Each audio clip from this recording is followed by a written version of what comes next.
Welcome to Glimpses of the Mount, a series of short videos where we discuss aspects of the Mount we don't get to on our regular tours. Today, we are celebrating Edith Wharton's birthday. Wharton was born on January 24, 1862, in New York City, 40 years before the Mount was built. And as this was her summer home, she did not celebrate her birthdays here. In fact, she may not have cared much about celebrating her birthdays at all. In a letter to a friend, she wrote, "How did you know anything about the old established anniversary I am celebrating today? At any rate, your knowing and taking the trouble to send me that note have given me more pleasure than anything else today is likely to bring.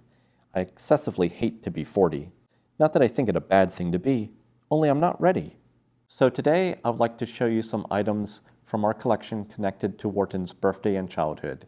Here in the library, our librarian has set aside two special treasures. This first item is a little unusual. It's her christening cup. Edith Wharton was baptized at Grace Church in New York City on April 20th, less than 3 months after she was born. A christening cup is a traditional gift usually given by a godparent. However, this cup was originally her mother's, and you can see her mother's initials LSR for Lucretia Stevens Rylander carved into it. In 1932, when Wharton was 70, she was asked to be the godmother of Colin Clark, the son of Sir Kenneth Clark, a famous art historian.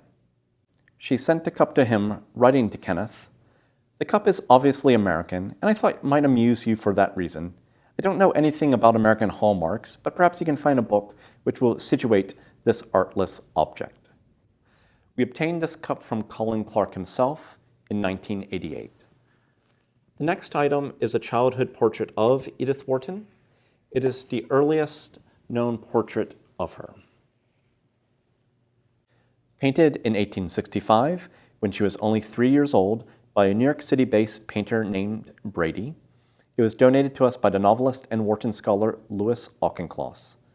Note the coral necklace. Coral was traditionally thought to protect children against evil. Finally, it's impossible to be in this room without mentioning the books. They were Wharton's. We have about 2,700 volumes from her library.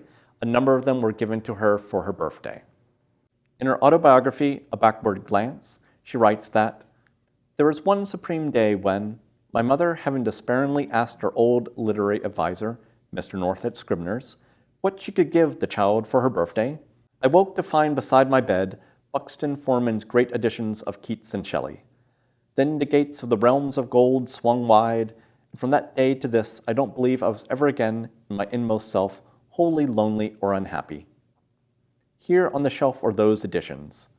They are absolutely lovely, and this volume contains 2 of Wharton's book plates, one for Land's End, her summer home before the Mount, and another for Pavilion Colombe, her eventual home after the Mount. Like the cup, these books once belonged to Colin Clark. When Wharton died in 1937, he inherited them. Quite the legacy for a 5-year-old. Thank you very much for joining me for this Glimpse of the Mount. I hope to see you soon at the Mount.